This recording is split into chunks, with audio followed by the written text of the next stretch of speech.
Российский суд в Симферополе посадил 2 крымчан за поджоги машин. В колонию отправили Никиту Шатова и Игоря Киселева, которые осенью прошлого года устроили в крымской столице 14 поджогов.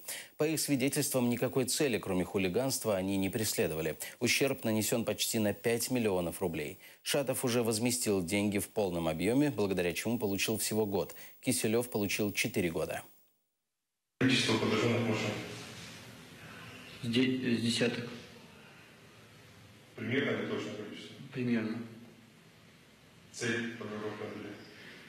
Инициатива моего друга. Чем поджигали? Зажигалкой. Автомобили по какому принципу выбирали поджечь? Мы не выбирали. Иномарка, отечественная? Не, мы не выбирали. Просто? Мы шли, выходили, я был в это время пьяный. Он мне сказал, давай эту машину, давай. С какой целью? С какой? Просто так? Да. Для чего? Вот надо для развлечения.